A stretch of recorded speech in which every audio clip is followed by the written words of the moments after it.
업라이즈 이사님이시죠? 이효성 매니지스트님과 함께 보도록 하겠습니다. 반갑습니다. 어서 오세요, 안녕하세요. 이사님. 네. 한 달, 2달 된 거. 2달 됐나요? 네. 와우, 세월 진짜 빠르다. 네. 그때 우리 이효석 이사께서 나오셔서 이런저런 얘기하신 중에 양측 긴축 관련했던 말씀이 저는 아주 기억에 남아요. 네. 뭔가 이렇게 사단이 나지 않고는 그것이 중단되기 어렵다. 이 말씀인데 오늘 주시고자 하는 내용이 위기의 징후? 징조? 네. 징조의 징후예요. 뭐 위기의 징조들이라는 책이 있어요. 그 옛날에 벤 버냉키하고 가이트너 장관이 같이 쓴 책이거든요. 버냉키랑 가이트너가? 네. 그래서 2008년 금융위기를 극복하는 과정에서 네. 어떤 일들이 있었는지 이게 우리가 투자를 하는 사람 입장에서 위기를 보는 것도 중요하지만 위기라는 거는 위기를 막으려고 하는 사람 입장에서 보는 것도 되게 중요한 것 같아요. 왜냐하면 위기를 막으려고 하는 사람들은 이게 어느 정도의 사이즈가 있어서 뭘 막아야지 문제가 없는지 이런 것들을 되게 꼼꼼하게 체크하기 때문에 그렇죠. 위기라는 것을 판단하기에 훨씬 더 좋은 방향인 것 같습니다. 그래서 그런 내용들을 좀 말씀을 드리겠는데 사실 시작하기에 앞서서 오늘 이제 네. 주식시장에서 이슈가 많이 됐던 종목들 뭐 사실 저도 굉장히 좋아했던 종목이고 주가가 많이 빠져서 저도 좀 무거운 마음으로 왔습니다. 그리고 무슨 종목을 말씀하시는 거예요? 저는 뭐 네이버 카카오를 옛날부터 되게 좋아했었어요. 예. 그리고 그 종목에 대한 말씀 많이 드렸었고 근데 뭐 시장에 대한 전체적인 뷰는 사실 작년 5월 달부터 계속 보수적으로 이렇게 말씀드렸고 뭐 제가 애널리스트가 아니기 때문에 구체적으로 뭐 주가에 대한 뭐 전망을 하거나 그러진 않았지만 전반적으로 말씀드린 톤은 되게 안 좋게 말씀드리긴 했습니다만 이 종목이 빠지는 모습을 보니까 참 마음이 안타깝긴 하더라고요. 그래서 투자하시는 분들이 되게 힘드실 것 같은데 오늘 드린 말씀도 사실 좋은 내용은 아니에요. 근데 이런 부분들을 생각해 보셨으면 좋겠다라는 측면에서 말씀을 좀 드리려고 합니다. 우선은 리스크라는 것에 대해서 먼저 좀 생각을 해보려고 하거든요. 리스크. 네.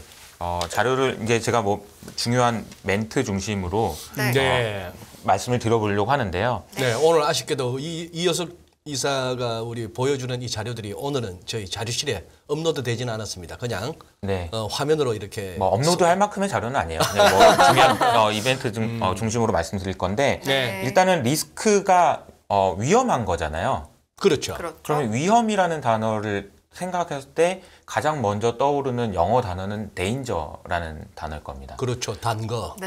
위험한 거. 그죠? 네. 근데 danger라는 단어는 위험에서 피하는 것 이렇게 생각을 하거든요. 하면 안 되는 거, 위험한 거. 그러니까. 뜨거운 거, 뭐 불, 뭐 이런 거. 근데 리스크는 danger가 아니에요. 리스크는 흔히들 테이킹 하려고 들죠. 그렇죠. 시장에서는. 그렇죠. 그러니까 리스크를 표현하는 단어는 이겁니다. uncertainty라고 해가지고 불확실성이에요. 저게 리스크다. 이게 더 정확한 표현일 수도 있겠네요. 그러니까 왜냐하면 리스크 중에서는 업사이드 리스크도 있거든요. 그러니까 항상 데인저라고 생각하시는 분들이 많지만 리스크라는 것은 불확실성이다. 거기에다 하나를 곱해야 되는데 그게 노출이란 단어입니다. 내가 아무리 불확실하더라도 그 불확실한 환경에 노출되어 있지 않으면 리스크가 없는 거예요. 그렇죠. 근데 리스크에 노출이 많이 되어 있으면 불확실할수록 불확실성에 노출이 많이 되어 있을수록 리스키하네요. 그렇죠. 리스크라는 것의 정의를 여러분들이 다시 한번 생각해 보셨으면 좋겠어서 정의를 좀 말씀을 드렸습니다. 네. 근데 리스크라는 얘기를 제일 많이 할 때가 언제였냐면 2008년 금융위기 터지고 나서 야 이런 리스크 관리를 안 했냐, 위기 관리 좀 하자 이러면서 이제 리스크 매니지먼트 라는 학문이 굉장히 활발하게 진행이 됐었고 사실 저도 뭐 석사 과정 할 때 그 리스크 매니지먼트 관련된 논문도 쓰고 막 그랬었거든요. 예. 근데 제가 발표를 했는데 교수님이 그런 질문을 한번 하신 적이 있어요. 리스크 매니지먼트 그러면 리스크, 위험, 관리 이건데 위험 관리란 말이잖아요. 그럼 관리되는 게 위험이냐? 이렇게 질문하시더라고요. 위험 관리. 근데 관리되는 게 위험이야? 이렇게 질문하시더라고요. 그래서 그게 뭔 위험이야? 관리될 수 있는 관리된다면 위험이 아니잖아요. 그러네요. 그래서 제가 그때 이제 드렸던 말씀이 그렇긴 한데 그렇기 때문에 위험 관리를 하기 위해서 가장 먼저 선행되어야 되는 것은 리스크 매저먼트다. 그러니까 리스크를 측정해야 된다라는 거예요. 위험이라는 것이 어느 정도인지를 측정하는 것이 리스크 관리의 시작이고 리스크 관리되는지까지는 모르겠으나 적어도 측정할 수는 있어야 된다라는 거죠. 측정할 수 있어야 된다. 그래서 저는 리스크 관리는 이게 매저라고 생각해요. 매저. 얼마나 위험한 것인지에 대해서 측정을 해봐야 돼요. 근데 이 위험하다는 거를 여러분들이 측정을 직접 뭐 개인 투자자들이 어떻게 하냐. 근데 대략적으로 감은 좀 잡으셨으면 좋겠다라는 말씀을 드리고 싶은데 예를 들어 이런 거죠. 손절매가 리스크 관리일까요? 네, 라고 저는 답변해 보고 싶은데요. 네. 근데 사실은 손절매는 정확한 의미에서 리스크 관리는 아니에요. 그래요? 왜냐하면 손실이 확정된 상태에서 끊어내는 거잖아요. 그래, 리스크 회피 내지는 리스크로부터 도망가는 거지. 그러니까 이미. 이거는 예, 비유를 예. 하자면은 소를 잃고 도망가는 거죠. 그러니까 외양간을 고치는 거죠. 대응에 잃고. 가까운 건가요? 그래서 대응에 가까운 거죠. 그러니까 리스크 관리라는 거는 네. 불확실해서 예. 아직은 오지 않은 것에 대한 대비인 거거든요. 예. 네, 네. 그러니까 지금 이미 일어난 것에 대한 그런 대응이 아니고 네. 오지 않은 것에 대한 대비라는 거죠. 그런 의미에서 손절매랑은 좀 다르다라는 말씀을 좀 드리고 싶고, 또 한 가지는 우리가 리스크 관리라는 생각을 할 때 반드시 생각해 보셔야 되는 단어가 뭐냐면 This time is different입니다. 이번에는 다르다. 참 저게 여러 참 여러 괴롭혔죠. 네, 이 그러니까 명제가. 이 명제 때문에 저는 근데 This time is different라는 말처럼 서로 다르게 생각하고 있는 단어도 없는 것 같아요. 각자가 생각하는 이번엔 다르다가 다 달라요. 그럴 것 같아요. 네. 나는 이러해서 다르고 저래서 다르고 다 달라요. 기준점이 또 그렇죠. 다르니까. 근데 이 그림에 저 말을 써먹는 목적이나 이유도 서로 달라. 맞아요. 맞아요. 다 다른 단어가 정말 이 단어입니다. 그래서 이 단어를 보면서 이 그림에서 보시는 것처럼 항상 이번엔 다르다고 했고 그때마다 주가가 빠지긴 했으나 결과적으로 주가가 올랐으니 This time is different만큼 돈을 벌 기회를 놓칠 수 있는 그런 안 좋은 말이 어딨냐라는 것이 이제 많은 분들이 이야기하는 거거든요. 근데 만약에 This time is different라는 말을 생각하지 않는다면 리스크 관리를 할 필요가 없어요. 왜냐하면 이번에도 똑같이 다시 또 올라갈 거라고 생각하는 거니까 네. 오히려 지금은 기회라고 생각을 해야 되는 거죠. 근데 저는 This time is different라는 말이 틀린 이유가 This time is same이 아니고 Every time is different라고 생각해요. 그러니까 이번에도 똑같다가 아니고 어차피 맨날 달라요, 항상. 이 세상은 어차피 계속 다릅니다. 뭐 이전에 이게 주가가 올랐다는 걸로 같다라는 말이 아니고 세상은 계속 바뀐다라는 거죠. 그래서 오늘 제가 말씀드릴 것도 세상이 어떻게 바뀌고 있는지에 대한 설명이긴 한데요. 어쨌든 리스크 관리는 이런 생각을 좀 하셔야 된다라는 말씀을 좀 드리고 싶었습니다. 네. 그래서 개인 투자자 입장에서 이거 뭐 리스크 뭐 알겠는데 그럼 어떻게 해야 되냐라고 말씀을 주시면 저는 일단 종목 숫자는 굉장히 많이 줄여야 된다고 생각해요. 측정되지 않는 리스크를 가지고 있는 그런 주식들은 다 과감하게 정리를 하셔야 된다라고 생각을 합니다. 근데 네가 주식 팔라고 그러면 이 바닥에 팔아가지고 주가 올라가면 어떡하냐? 그러면 이 분산 투자 그리고 이제 분산 투자하면 된다던데 이런 말씀 많이 하시는데 개인적으로 분산 투자를 하시려면은 그냥 지수 인덱스를 사시면 되지 뭐하러 여러 종목을 사시는지 모르겠다 이런 말씀 드리겠고 여러 종목을 사시면은 그 리스크를 다 측정하기가 더 어렵고 지금같이 굉장히 변동성이 큰 상황에서는 대응도 좀 어려우실 테니 정말 이거는 어떤 위기가 오더라도 난 팔지 않고 버틸 수 있다라고 생각하시는 종목들을 제외하면 좀 종목 숫자는 확실히 줄이시는 게 좋다. 그것이 사실 개인 투자자들 입장에서 생각할 수 있는 최고의 리스크 관리다. 이렇게 생각을 하고 있습니다. 이건 좀 공감이 되는 게 저도 한때는 잠시 종목이 좀 많았을 때가 있는데 이게 뭐 매크로도 따지고 종목 각자의 어떤 상황도 따지고 리스크를 다 따지니까 하루 종일 이렇게 주식만 보고 있어야 되는 거예요. 그래서 그걸 줄이는데도 애를 먹어서 어쨌든 지금은 줄였는데 또 여기서 여쭤보고 싶은 게 네. 줄이는 게 목표다라고 했을 때 어떤 기준으로 좀 줄여가야 돼요? 근데 이것도 자기 본인의 컨빅션의 크기를 생각해야죠. 내가 이 종목에 대해서 핸들링이 가능한지. 그러니까 핸들링이라는 게 이게 왜 빠지는지는 알 수 있고 네. 왜 오르는지도 알 수 있는 정도의 그런 지식을 가지고 있는 종목이라면 뭐 리스크 관리가 가능한 종목인 거죠. 리스크를 매저할 수 있는 거, 측정할 수 있는 종목들인 거죠. 그 부분에 대한 판단을 하시고 그러니까 골라내셔야 되는 것 같아요. 그러니까 선택이라는 거는 저는 뭐 다른 거를 포기하는 거라고 생각하거든요. 그러니까 이거를 선택하는 게 아니고 이 다른 걸 포기하는 거예요. 이 포기하는 게 되게 어렵거든요. 그래서 그런 작업들이 반드시 필요하다. 근데 여기서도 또 리스크가 있습니다. 이런 행동을 했을 때도 리스크가 있는데 그 리스크는 뭐냐면 업사이드 리스크죠. 내가 팔면 꼭 주가가 오르죠. 그러니까. 팔면 오르기 때문에 그게 리스크인데 그런 맞아요. 리스크를 회피하기 위해서 어쨌든 지수로 바꿔 놓으시든지 그런 식으로 분산 투자의 역할을 할 수 있는 지수로 네. 좀 바꿔놓으시는 게 좋겠다라는 말씀을 좀 드리고 싶습니다. 알겠습니다. 그거는 방법이 아니겠죠. 어떤? 네. 나보고 살아 했던 그 리딩방에다가 물어보고 뭐 정리할까요? 물으면 안 가르쳐 주겠죠. 아, 네. 뭐 저는 거기 안 들어가 봐서 잘 모르겠는데 무슨 말씀들이 오가는지는 잘 모르겠습니다. 네. 지금부터는 제가 위기에 대한 이야기를 할 건데요. 네. 저 위기는 안 왔으면 좋겠죠. 그리고 누구나 안 오는 게 좋습니다. 그런데 개인적으로는 위기는 비이성적인 현상이라고 생각해요. 그러니까 지금 우리가 주가 수준이 뭐 2200이다, 2100이다 뭐 이랬을 때 이 정도는 펀더멘탈을 봤을 때는 이 이하로 내려가는 거는 비이성적이다. 비이성적인 거예요, 네. 위기는. 그러니까 여기서 주가가 안 빠지는 게 합리적이에요. 그런데 빠질 수도 있는 거예요. 그러니까 이번에는 다를 수도 있는 거죠. 그러니까 그럴 수 있는 상황에 대비하는 것이 리스크 관리라고 제가 말씀을 드리고 있는 거고 그 부분에 대한 고민을 좀 하셨으면 좋겠다라는 겁니다. 왜 비이성적인 현상이 나오냐면 대부분의 경우에 그냥 손절매 때문에 그래요. 내가 어쩔 수 없이 팔아야 되기 때문에 그래요. 그러니까 내가 팔고 싶어서 파는 게 아니야. 이 가격에 내가 왜 팔려? 나도 안 팔고 싶어. 근데도 파는 사람이 있기 때문에 주가가 빠지는 거거든요. 그러니까 이 비이성적인 현상들이 나타날 가능성이 있다라는 말씀이고요. 네. 그 위기라는 말은 사실 비이성적인 단어이기 때문에 이걸 이성적으로 언제 온다, 뭐 때문에 온다 이렇게 얘기하는 거는 말 자체가 안 되는 거예요. 비이성적인 현상인데 이성적으로 판단하는 말이 안 되는 거잖아요. 그렇기 때문에 연준을 포함해서 금융기관에서는 위기라는 단어를 쓰지 않고요. 이 단어를 씁니다. 취약성이라는 단어를 써요. 이 취약성의 vulnerability라는 단어인데 이 취약성이라는 단어는 뭐냐면 이 위기 상황에 얼마나 취약하냐 이거예요. 아까 제가 위기의 징조들이라는 책을 말씀을 드리면서 이분들이 위기를 막기 위해서 대응하셨던 분들이라고 했잖아요. 네. 그럼 우리가 취약성이라는 걸 생각하기 위해서 뭘 생각해야 되냐면 위기를 막으려고 하는 사람들의 힘이 센지 아니면 위기를 키우려고 하는 사람의 힘이 센지를 생각하시면 돼요. 뒤에 이제 그 내용에 대해 설명을 드릴 텐데 잠깐만요. 지금 말씀을 재밌게 하셨어요. 위기를 막으려고 하는 사람들 그리고 위기를 키우려고 하는 사람들이라고 하셨는데 위기를 키우는 사람 세력들이 있다고 보시는 거고 위기가 스스로 커지는 게 아니고 그렇죠. 그러니까 대응 이제 의미해서 쓴 말이긴 한데 예. 위기를 키우려고 하거나 위기를 이용하려고 하는 사람은 흔히 생각하는 대로 헤지펀드들이죠.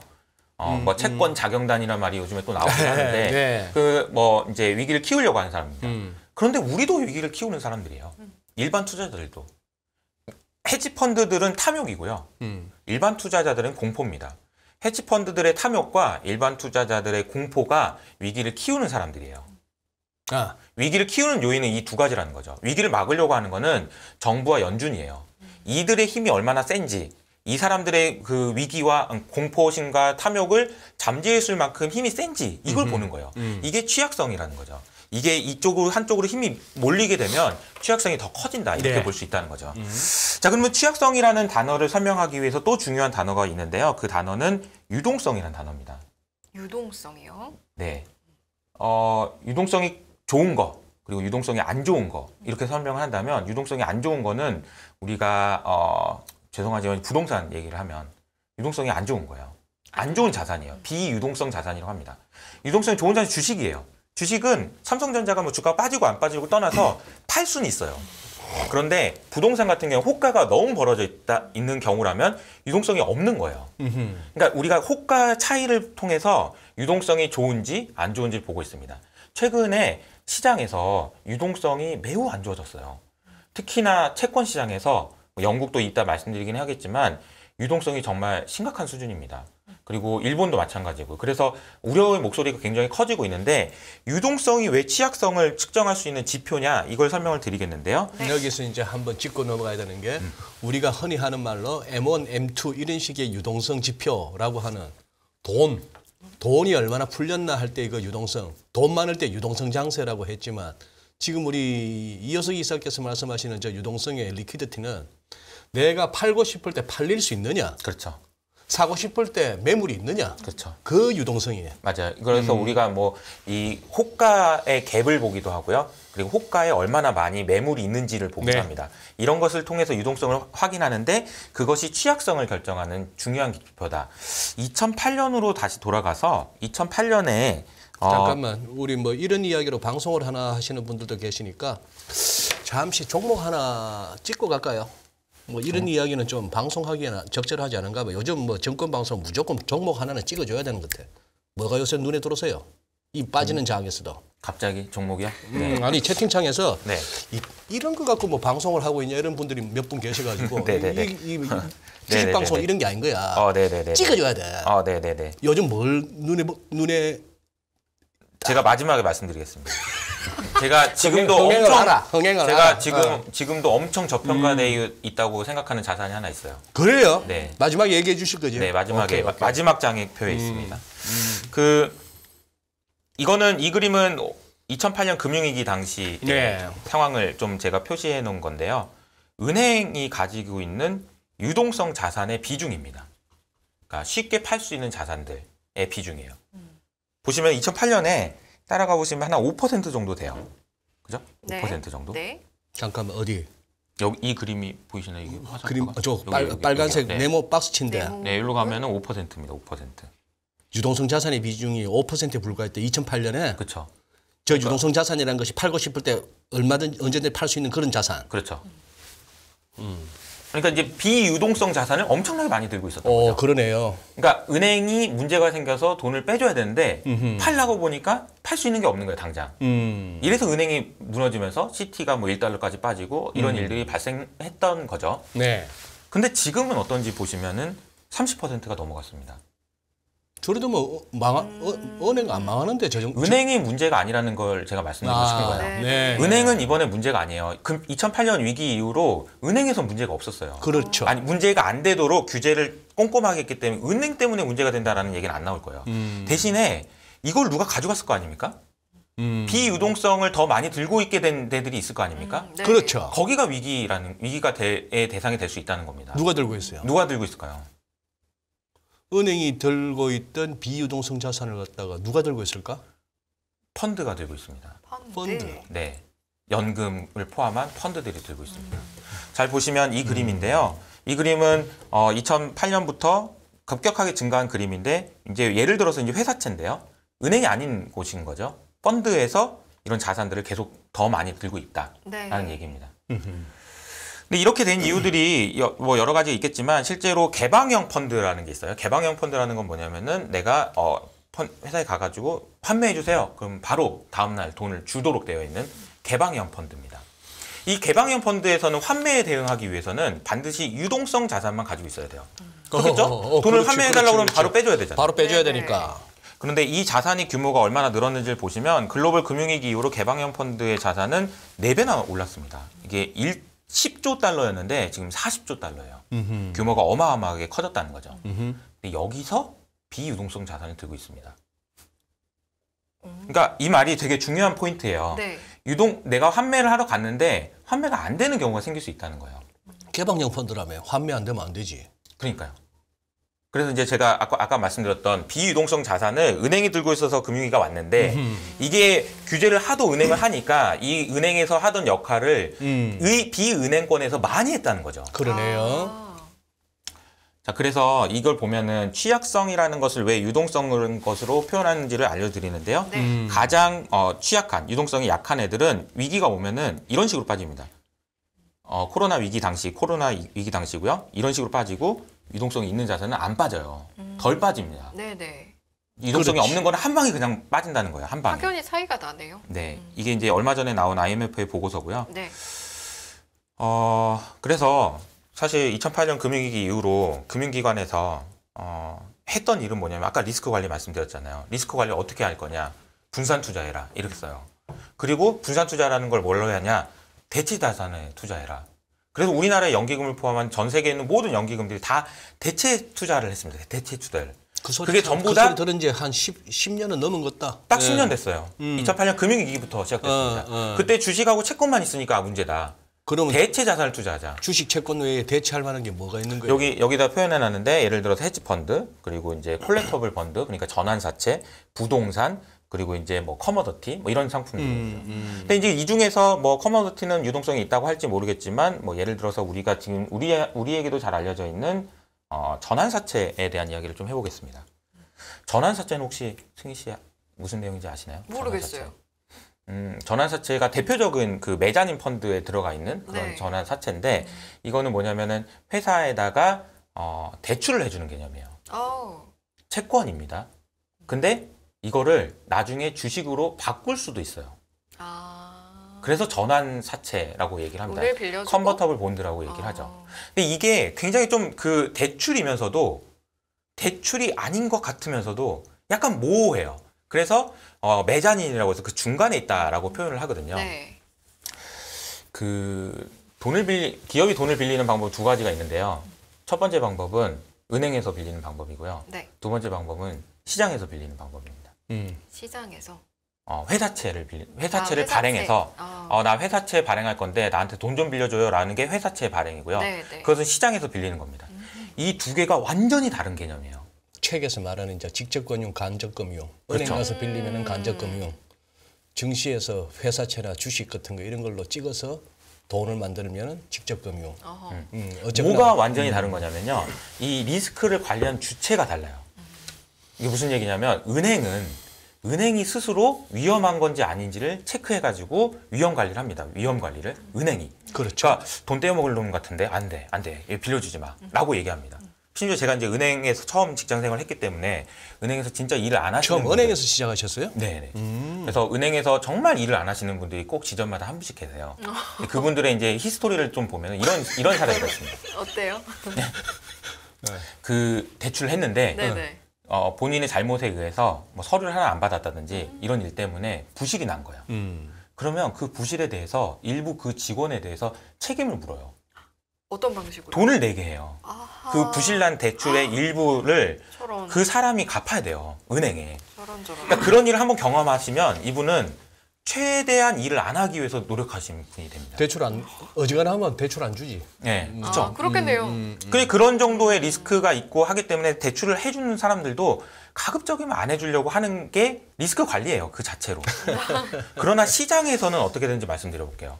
시장에서 컨버터블 본드 전환사채를 발행하는 기업 입장에서는 네. 은행에 가면 대출을 안 해주는 기업이야. 근데 시장에 나와서 보니까 전환사채라는 이름으로 대출을 받을 수 있어. 너무 좋은 거죠. 근데 전환사채를 투자하는 사람 입장에서도 그냥 원래는 대출을 해주는 건데 그냥 좋은 기업이라고 하면서 전환사채를 찍어주는 거예요.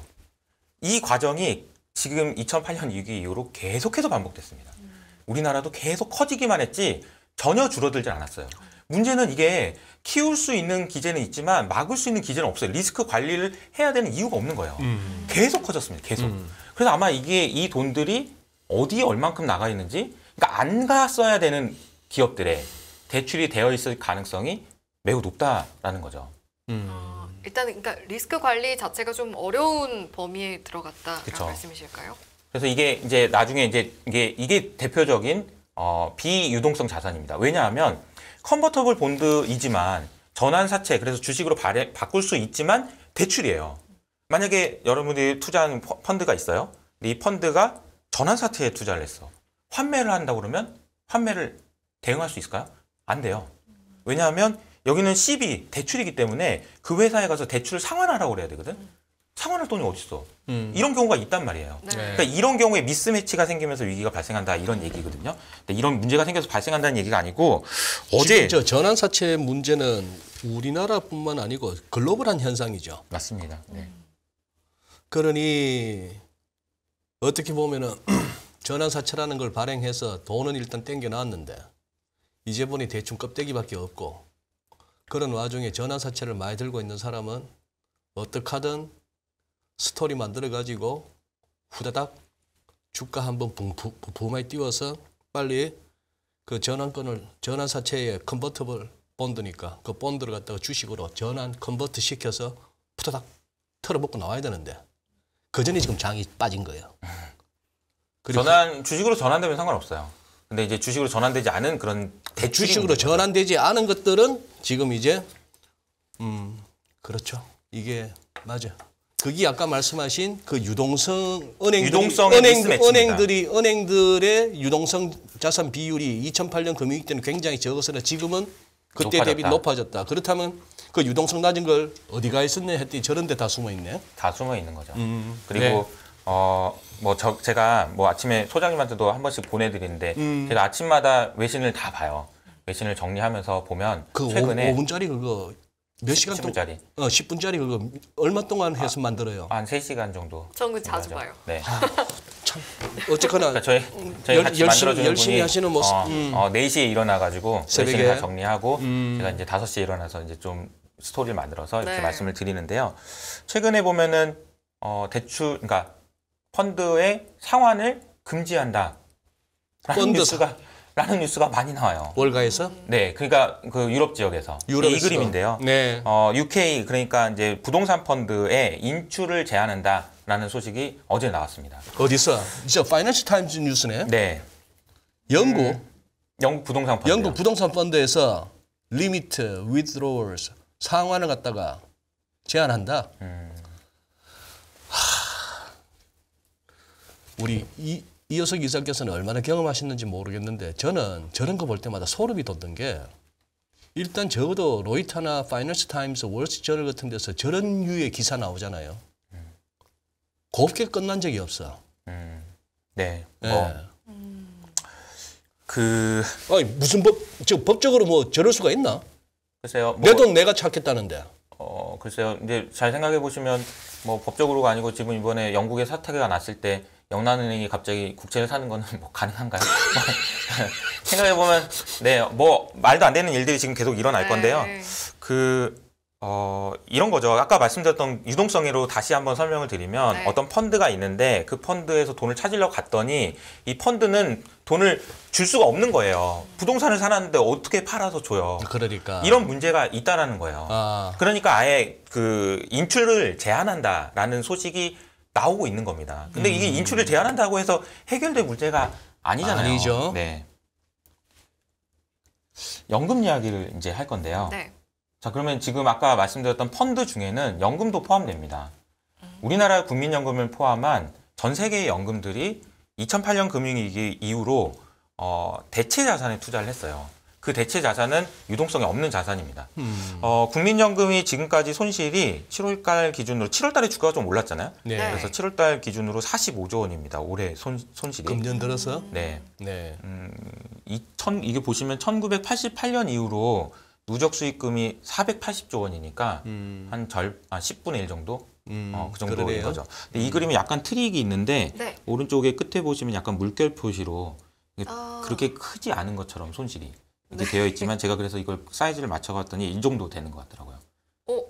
그러니까 이제 45조면 이 정도 크기라는 거예요. 바위 크기가. 그래서 여기 물결 표시로 살짝 이렇게 딱 일부 뭐 이렇게 딱 너무 커 보이면 안 되니까 이 그림을 제가 맞춰보자면 이런 그림입니다. 우리나라 국민연금도 손실 규모가 꽤 크고 아마 8월, 9월 달 들어서 이것보다는 더 많이 커지지 않았을까 싶은데 여기에는 아마 대체 자산에 대해서는 손실이 안 난 걸로 계산이 되어 있기 때문에 네. 아마 추정컨대 조금 더 손실이 크지 않을까라는 생각이 듭니다. 네.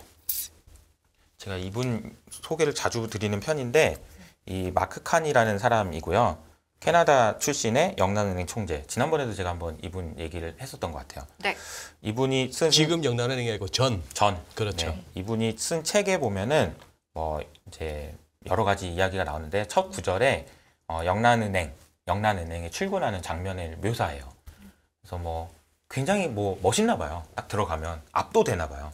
그 건물 그러니까 자체가 대영 제국을 상징하는 정말 많은 것들이 쫙 있는 거죠. 걸어갈 때마다 야 웅장해지는 거죠. 대영 제국이 그래 맞아 저랬지 막 이러면서 딱 들어가요. 그 썸네일에 많이 보이는 그 가슴이 웅장해지는 건물인 거죠. 그렇죠. 딱 들어가면 가슴 이제 웅장하고 나서 끝 좋은 거 하나도 못 봤네 아직까지. 맞아요. 그래서 이 홀에 이제 자기 방에 들어가기 전에 이제 홀이 있는데 그 홀 네. 밑에는 이게 두께가 한 1m 정도 되는 철판으로 막아져 있는 금고에 오호. 금이 5,500톤이 있다고 합니다. 거기 이제 영란은행이 보유하고 있는 금이구나. 그렇죠. 금고구나. 그게 뭐냐면은 야 금 있어 우리 이런 거죠. 금이야 금 몰라 나야 이런 거죠. 너무 크니까 지금 실감이 안 돼요. 어느 정도. 5,500톤이요. 5,500톤. 근데 이제 이분이 그렇게 쓰고 진짜 얼마나 이게 이제 금이 있다는 게 영란은행을 이렇게 이런 느낌을 주려고 하지만 모든 것이 웅장하고 모든 것이 완벽하고 모든 것이 영원할 것 같지만 이분이 쓴 표현은 딱 그래요. 겉으로 보는 것이 다가 아니다. 대영 재고는 이미 끝나고 없다. 금이 보장해주지 않는다라고 표현을 합니다. 네. 그러니까 이게 더 너무 명확한 표현인 거죠. 지금 영국에서 일어나는 사건에 대해서 일련의 사건에 대해서 제가 말씀드리려고 하는데요. 1996년부터 영국의 30년물 일일 변동폭을 보면은 최근에 이제 얼마나 이제 심각한 문제들이 있었는지를 보여줍니다. 그 영국에 계신 분인데 이제 어제 이제 저희 회사에 오신 분이 있어요. 저희 회사에서 이렇게 네. 특파원처럼 보낸 분이 있는데 어제 와서 여러 가지 말씀 많이 해주셨는데 영국 채권 시장에서 문제가 됐던 거는 금리가 많이 오르긴 올랐는데 이것도 유동성이에요. 아무리 싼 가격이라도 살 사람이 없는 거야. 채권을. 내가 그런 나라에 왜 돈을 빌려주냐 이런 거죠. 그러다 보니까 호가가 너무 벌어져 있어서 가격에 그냥 요동을 치는 거예요. 이런 상황이 됐다라는 겁니다. 영국이. 30년물인가 30년물짜리인가? 제가 최근에 보니까 비드오파 스프레드가 15bp 정도 되더만. 그 거래 안 되지. 안 되죠. 참. 네. 게다가 그때 당시의 상황을 얘기해 주신 걸 제가 전에 들었는데 그냥 브로커라고 하거든요. 채권은 주식하고는 달라서 채권은 브로커가 있잖아요. 그래서 호가를 대줘야 되잖아요. 자, 소장님하고 그러니까. 저희가 거래하면 아, 얼마에 사실 아 그래요? 아, 그 가격 아닌데 뭐 이런 게 오고 하다가 이제 오케이 딜 던 이렇게 해가지고 사는 거거든요. 네. 다 도망갔다고 하더라고 브로커들이. 혹시라도 내가 사질까봐 사주면 큰일 나니까 그런 정도로 되게 심각한 위기였었던 것 같아요. 네. 근데 그 위기의 배경에도 연금이 있고 펀드가 있어요. 비유동성 자산이 있고 이게 그래서 제가 이제 이 말씀을 좀 드리겠는데요. 어제 공식적으로 영란은행이 지난번에 QE를 통해서 개입을 했던 이유는 LDI라고 하는 그 연금 펀드 때문에 그랬다라는 말을 공식적으로 어제 했습니다. 예. 네. LDI 얘기는 아마 많이 들으셨을 거고 근데 혹시라도 모르시는 분들 위해서 네. 조금만 알려주세요. 설명을 드리면 네.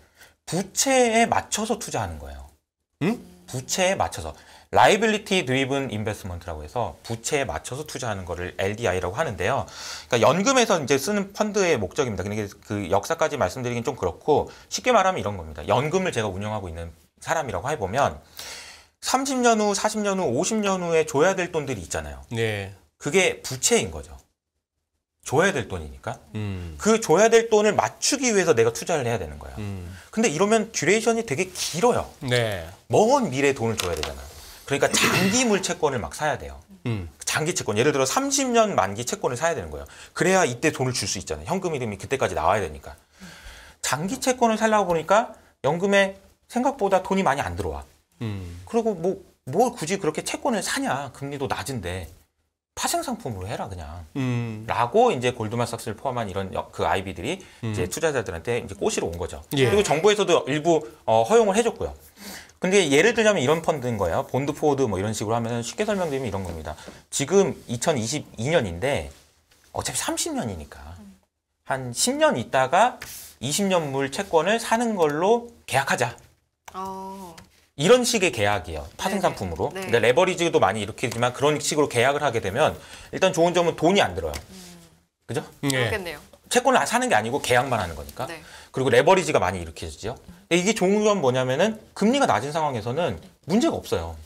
근데 금리가 올라가게 되면 원래는 채권이 뭐 1,000원이었던 게 2,000원이 되는 거죠.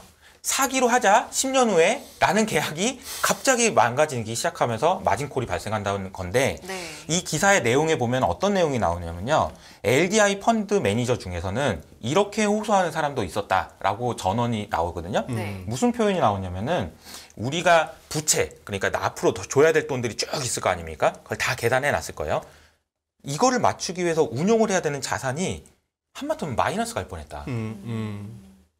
금리가 너무 올라가지고 네네. 파산할 뻔했다 이 얘기예요.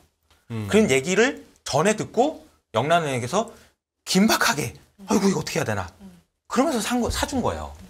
그러면서 금리가 낮아진 거고요. 네. 그러면서 진정이 된 듯 보이는 거죠 지금. 그러니까. 10월 14일까지. 그리고 물론 이제 그 뒤로도 진정이 안 되면 또 영란이 또 나올 수도 있겠지만 네. 이제 상황이 그렇게 심각하다는 건 좀 말씀을 드리고 싶고요. 네. 그리고 14일까지만 하겠다 했다가 14일 날 딱 그러고 나서 영란은행의 시장 개입이 중단되는 순간 또 파운드 폭락, 영국 국채 수익률, 국채 가격 폭락하면서 수익률 뜨고 한다고 해서 영란은행이 또 기이 나와가지고 우리 또 다시 살게요 하면은 그게 뭔 놈의 정책이고 뭔 놈의 소위 말하는 신뢰성이라는 게 어떻게 되는 겁니까? 저한테 뭐라 그러지 마시고. 혼잣말이라고 네네네. 네. 자, 자, 세상에 자. 외치는 제가 이제 말씀드리면서도 잠깐만요. 네네. 그거 합시다. 여기 조금만 우리 이 이사님 정리를 할게요. 뭐 사회자 바꾸라는 얘기도 뭐 나오고 하는데 지금 무슨 거려 하니까 사회자랑 손님이랑 대화를 하고 있다. 시청자들에게 설명을 해야지. 뭐 이런 그러네. 지금 무슨 얘기인가 하니까 그래서 지금 결론이 뭐냐 이렇게 하는데 자 말씀드릴게요. 자 아까 그 대목에서 또 설명이 안 됐구나. 자 지금 영란은행 영국 국채 우리가 길트라고 그러죠. 뭐 독일 국채는 뭐 분트라 그러고 일본 같으면 JGB라 그러고 잘난 척하지 마라. 잘난 척하지 마라고 빈정될 시간에 저렇게들 시장에서는 얘기하고 통하는구나라고 하시죠. 자, 영국 30년물이 지금 오늘 들어가 보니까 4.348%네요. 4.348%인데 이게 불과 몇 달 전만 해도 이게 0. 몇 % 하던 놈입니다. 그런데 비도파라는 개념은 아실 거고 환율을 예를 들어서 지금 1410원 50전에 사자가 있고 1410원 60전이나 70전에서 팔자가 있고 여기 비도파인데 10전 내지는 20전인데 이게 훅 벌어지는 경우가 있잖아요. 시장이 혼란스러울 때처럼. 네. 마찬가지 4.348이라고 지금 나와 있는데 예를 들면 이런 겁니다. 내가 4.348에 나는 사겠다라고 있고 4.3481%는 줘야 내가 팔겠다가 3.4480은 비드고 3.4481은 오판 거예요. 그렇게 해주면은 이거는 0.0001%니까 이거는 0.1bp죠. 그 정도 되는 게 어떻게 보면 시장인데 아까 제가 드린 말씀은 영란은행이 오기 전에 영국 국채시장이 막 그거 했을 때는 이 4. 몇 % 정도밖에 안 되는 게 4.00하고 4.15, 4.16 이렇게 벌어져 있으니 그 차이로는 내가 원하는 가격에 사지도 팔지도 못한다는 얘기예요. 내가 10억짜리 아파트를 갖다가 내가 10억에 팔아야겠다 했지만 지금 사자는 지금 8억 이러고 있는 겁니다. 6억? 6억? 뭐 이런 정도예요. 비유를 하자면. 자, 그 말씀이고 지금 그래서 이효석 이사가 지금 30분 넘게 이야기를 했는데 결론이 뭔데 하셨는데 지금 결론은 여러분들 시장에 이러이러한 위험 요인들이 굉장히 잠복해 있기 때문에 우리가 정신 바짝 차리자는 그 결론을 도출하시기 위한 과정으로 저는 이해됩니다. 네. 예, 주제도 이제 저희가 위기의 징조들이어서 그렇습니다. 거기까지 가는 과정이고요, 여러분. 이제 일부 첨언이 필요하신, 정리가 필요하신 분들을 위해서 우리 이진우 소장님 이렇게 말씀을 물 좋아. 해주셨고. 대한민국 보면은 어디 가서 라이브 채팅방이나 댓글 보면은 대한민국 시장 진짜 물 좋아. 양놈들 해먹기에는. 네, 근데 또 만현주님도 너무 이렇게 재밌을 수 있다니 좋기만 합니다. 전대미무님도 네. 경제방송 너무 좋아요. 지금 잘 듣고 있어요라는 분들도 계시니까요. 근데 뭐 저는 집중해서. 네. 제가 사실은 이제 뭐 시장에서 이제 그 시장에 대한 이야기를 하는 입장에서 한번 번아웃이 왔었어요. 번아웃이 한번 그 5월 달쯤에. 이해됩니다. 네. 근데 이제 그래서 이제 좀 초연해졌습니다. 그래서 이런 얘기에 대해서는 그냥 뭐 감안하고 근데 왜냐하면 제가 이 말씀을 오늘 꼭 드리고 싶어서 말씀드리는 거예요. 되게 자세하게 말씀드리고 있는 거거든요. 맞아요. 아주 친절하게 말씀하고 생각을 계세요. 해보면 네. 위기를 뭘 저렇게 복잡하게 네. 얘기하냐. 근데 위기가 올 수도 있으니까 리스크 관리에 대한 이야기를 한 거고 이렇게 주가가 빠졌는데 뭘 저런 얘기를 하고 있냐 이렇게 생각할 수 있지만 네. 되게 자세하게 말씀을 드리고 있는 거예요. 네. 그러면 이번에 LDI 위기가 금융위기랑 뭐가 다르고 뭐가 똑같냐 이런 식으로 설명을 해보면 네. 제가 아까 말씀드렸던 은행에서는 문제가 안 된다라는 걸 연결해서 생각할 수 있습니다. 그러니까 은행은 아니에요 이번에는. 은행은 은행 아닌 것 간단하다니까요. 그런데 이번에는 연금이라니까요. 펀드라니까요. 오케이. 그리고 그러면 거기서 하나만 지금 자꾸 시황이 언급되고 있는 크레딧 스위스나 도이치뱅크도 크게 문제는 안 될 것 같아요. 크레딧 스위스도 문제가 될 수 있죠. 있지. 그런데 결정적인 문제는 안 될 겁니다. 오케이. 네. 제가 생각하는 결정적인 위기의 징조는 펀드에서 나올 가능성이 매우 높아요. 펀드도 구체적으로 어떤 쪽? 연기금? 연기금이 될 수도 있고요. 이게 연기금에서 그러니까 유동성이 이렇게 벌어졌는데 어쩔 수 없이 팔아야 되는 그런 상황. 아니면은 뭐 블랙락이 됐건 브리지워터가 됐건 저 헤지 펀드들이 하는 사모펀드도 깨질 수 있는 거지 뭐. 그렇죠. 그러니까 이제 이런 상황이 뒤에도 말씀드리겠지만 펀드 런으로까지 이어지면 안 돼요. 그러니까 뒤에도 말씀드리겠지만 그렇게 되지 않게 하기 위해서 정책 당국에서 많은 조치들을 할 겁니다. 예를 들자면 펀드 환매를 중단한다든지 뭐 이런 식으로. 그런데 어쨌든 이 힘이 계속 커질 것 같아서 걱정이라는 말씀을 드리고 네. 있고요. 네. 그때는 2008년 금융위기 때는 주택가격 폭락이었는데 이번에 국채가격 폭락이죠. 그리고 당시 CDO가 뭐 AAA 등급이라고 얘기를 했지만 사실 쓰레기였던 것처럼 네. 지금 뭐 길트가 AA 등급이라는데 말도 안 되는 얘기죠. 그 투기 등급 채권이랑 비슷한 정도의 움직임을 보이고 있는데 AA 등급이라는 것 자체가 말이 안 되는 겁니다. 이게 지금 위기가 이런 상황에서 벌어지고 있다는 거고 네. 개인적으로 영국의 정책은 이렇게 생각합니다. 그 인플레이션을 잡는 걸 포기했다. 한마디로 표현하면 영국은 인플레이션 잡는 거는 포기한 거예요. 네. 그리고 어쨌든 선택을 한 건데 선택이라는 건 포기라고 말씀드렸고 인플레 잡는 거 포기했다. 근데 아마 인플레이션 잡는 걸 포기하는 나라들이 많이 생길 겁니다. 어쩔 수 없어요. 금리를 올릴 수가 없어요, 더 이상. 예. 미국은 올릴 수 있는데 금리를 올릴 수가 없습니다. 그래서 문제가 생긴다는 건데 그런 대표적인 나라가 이제 일본이죠. 일본의 최근에 나온 기사를 보면은 일본 정부에서 발행한 국채의 50% 이상을 BOJ가 들고 있다. 드디어 50%를 드디어 넘어섰다. 자, 이 얘기는 뭐냐면은 일본 정부에서 돈을 빌리는데 옆에 있는 중앙은행, 그러니까 중앙은행에서 돈을 찍어가지고 줬단 얘기예요. 뭐 하는 건지 모르겠습니다. 이제 제가 말씀드릴 것은 위기와 관련해서 막으려고 하는 사람들과 네. 뚫으려고 하는 사람들이 힘의 균형이 어떻게 되고 있는지를 통해서 우리가 향후의 상황에 대해서 한번 예상해보고 리스크 관리를 해야 되는 건지 안 해도 되는 건지에 대해서 생각을 해보겠습니다. 저기서 지금 막아라는 뭐를 막아라는 얘기죠? 위기를 막아라. 지금 뚫으라는요? 위기가 오게 위기가 오게 하라. 헤지펀드들이 아까 말씀하신 그 그쵸. 주체들. 우리 이 기사님이 어디까지 제가 지금 드리는 반론을 어디까지 이렇게 공감하실지는 모르겠는데 저는 저기서 막아라 vs 뚫어라를 뒤집어야 된다고 봅니다. 제가 보기에는 화면 한번 띄워봐 주세요. 화면 한번 띄워봐 주시면은 지금 위기를 갖다가 왼쪽에 연준이나 백악관이 위기를 막기 위해서 지금 고군분 막 정신없이 적하고 있을 것이냐. 저 개인적인 시각은 저 사람들이 위기를 조장하고 있어요. 키우고 있어요. 오히려 반면에 키우는 쪽이다. 헤지펀드는 지금 위기 나오면 안 돼. 저거가 죽어. 위기를 막아야 돼요.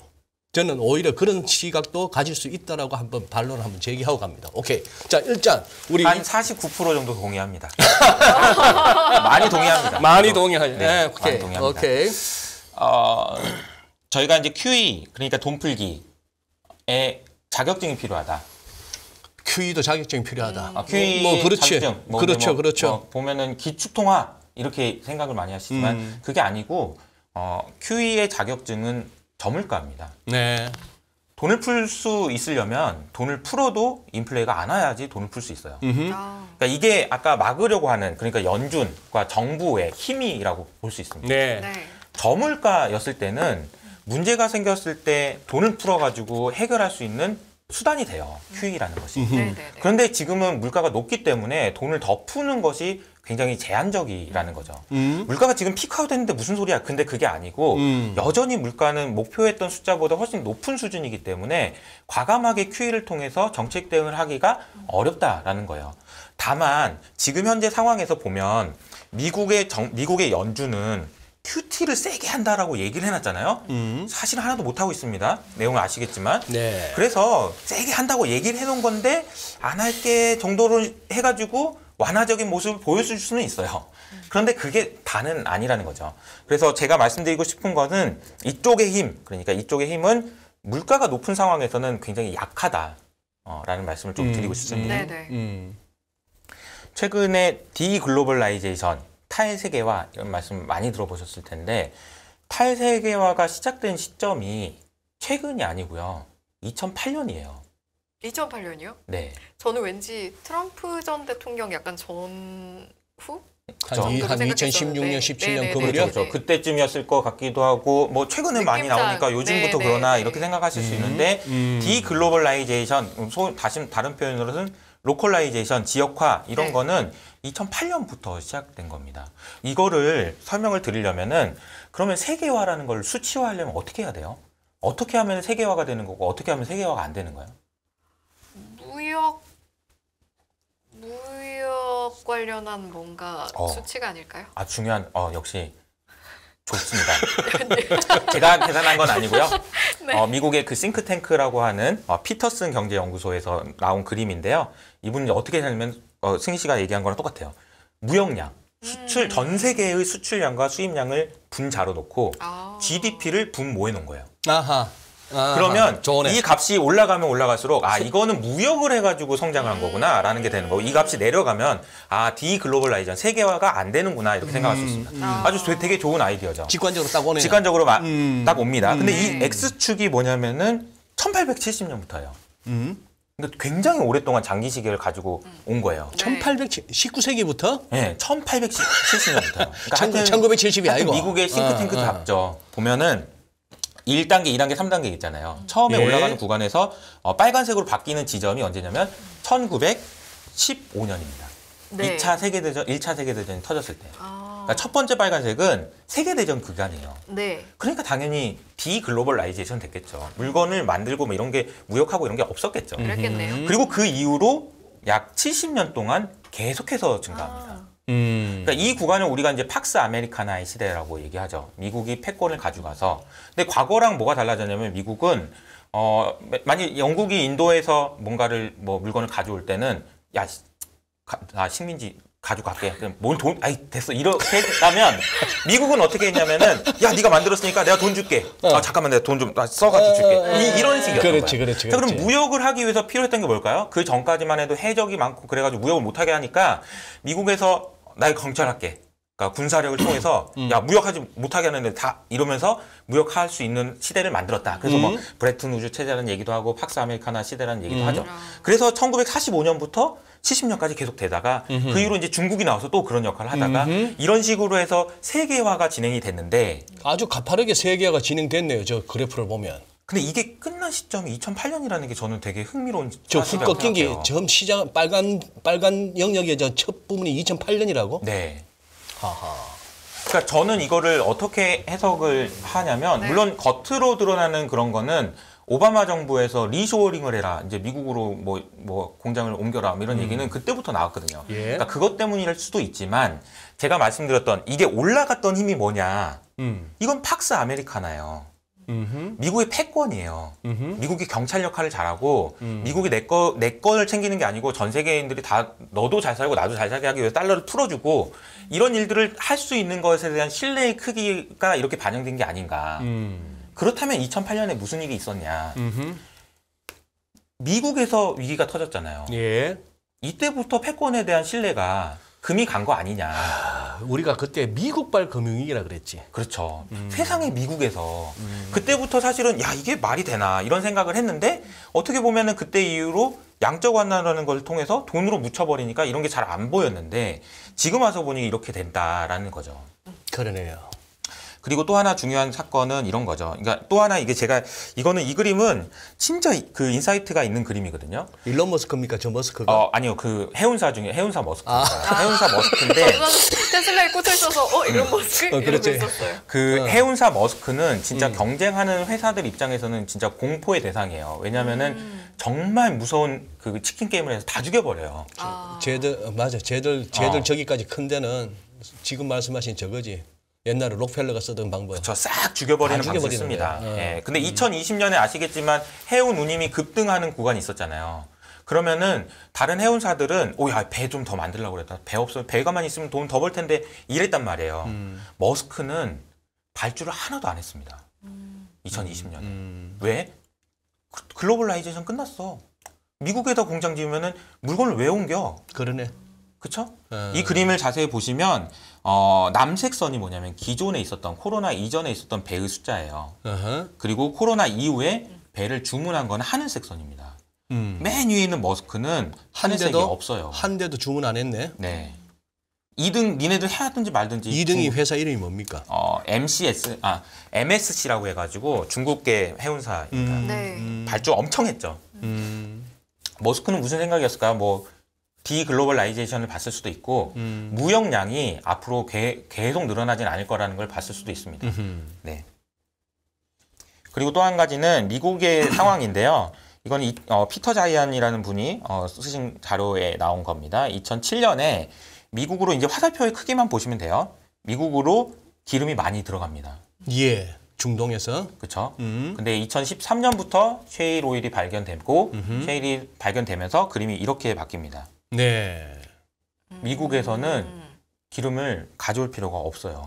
그러네요. 그리고 앞으로 미국은 기름뿐만 아니라 천연가스도 그렇고 계속 다 수출할 거예요. 지금 아주 논하고 있다 봐야죠. 그렇죠. 러시아에서 유럽으로 가스 못 팔게 하고 혹시나 그 갈까봐 노르트 스트림까지 빠그라뜨려 놓고 지금 뭐 미국산 천연가스가 예 그래요. 그러니까 이 말씀 드리는 이유는 미국은 지금 혼자서도 잘 사는 나라인 거예요. 니네들 없어도 돼. 니네 경찰 하지 말래며 짜증나는데 그럼 안 할게 그러면 했어 그러면 안 해. 아니 뭐 달러 뭐 싫으면 말어. 뭐 나 혼자 살 수 있어. 싫으면 말든가. 이런 분위기라는 거죠. 금리? 나는 올릴 건데 니네 못 올려? 그럼 올리지 마. 나는 올릴게. 나는 괜찮아. 나는 우리 국민들은 이미 작년에 돈을 하도 쏟아부어줘가지고 아직도 돈 많고 아직도 지금 고용시장 좋고 우리는 엄청 야 우리 리세션으로 한참 남았어. 니네 힘들다고? 뭔 상관이야. 이런 분위기라는 거죠.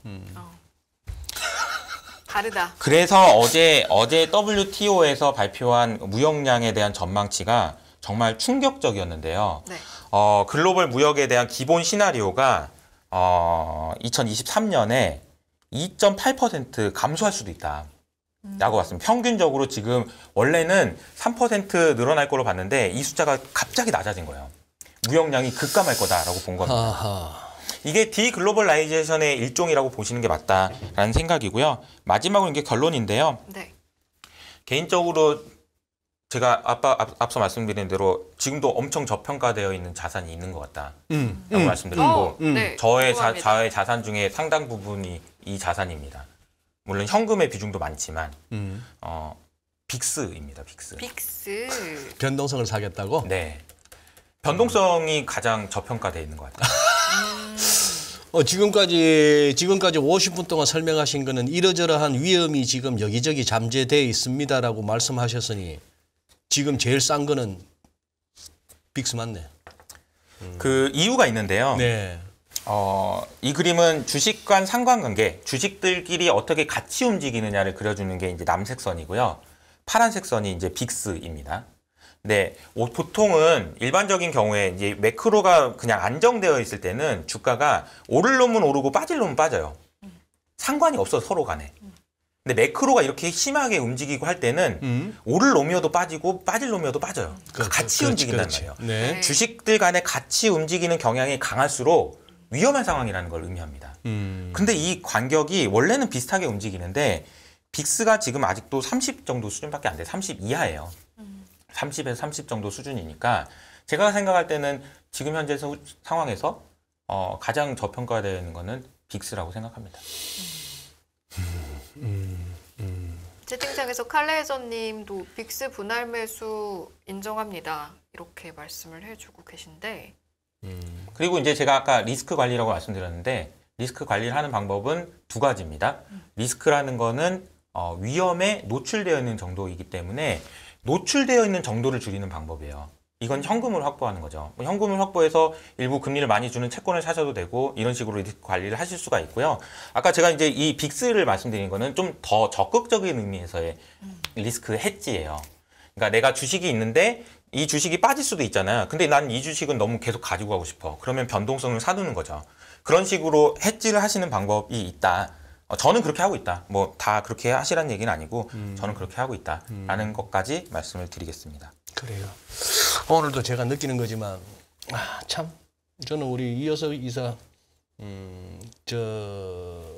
인사이트라는 것은 훈련되어지는 게 아니기 때문에 나는 이효석 이사의 인사이트를 굉장히 높이 사는 사람이에요. 높이 사는 사람이고 지금도 아침마다 이렇게 올리는 동영상이나 여러 가지 그 노력하는 모습들이 그거 하고 한데 다만 이제 그건 한번 여쭤보고 싶어. 작년 이후에 지금 이 어떻게 보면은 고점 대비 하락으로 따지면 닷컴 버블이나 금융위기 이후로는 최대의 장을 갖다 지금 우리가 겪고 있잖아요. 맞아요. 네.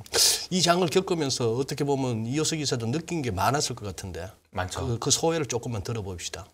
반성을 많이 하고 있고요. 그러니까 시장 앞에서 겸손해져야 된다. 이런 생각을 정말 많이 합니다. 그러니까 빅스를 제가 말씀드린 것도 네. 제가 틀릴 수 있기 때문에 말씀을 드리는 거예요.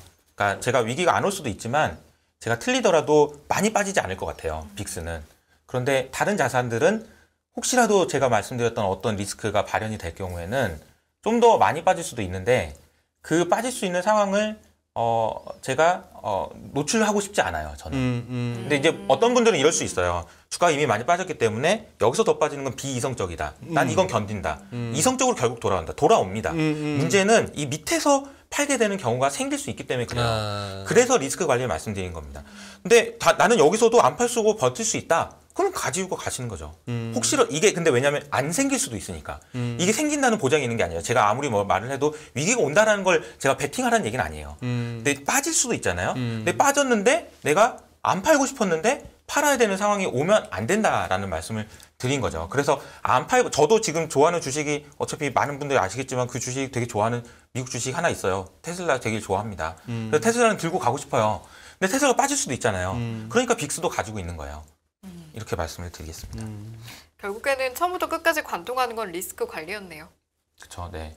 어떻게 보면. 리스크에 대한 고민 그리고 위기에 대한 고민을 좀 하셨으면 좋겠다. 우리 방송 중에도 이렇게 몇 분은 차트 보시는 분들이 테슬라 같은 경우에 뭐 큰 그림으로 위클리 정도만 보더라도 펼쳐보면 그냥 헤드앤숄더가 거의 네크라인에 근접하는 그런 위태위태한 상황이고 애플도 아닌 게 아니라 최후의 보루인데 그야말로 뉴욕 증시에 요것도 진짜 그거 하기도 하고 그 외에 또 보면은 미국도 그렇고 우리도 그렇고 야 저 정도면 그냥 담아도 될 것 같다 싶은 진짜 남루한 주식들 많아. 처참한 주식들. 근데 문제는 지수 자체는 아직도 더 타격을 받을 수 있는 아직도 버블이 소화 안 된 종목들이 좀 없잖아 있어 보이는 거고. 그리고 이것도 마지막으로 한번 여쭤봅시다.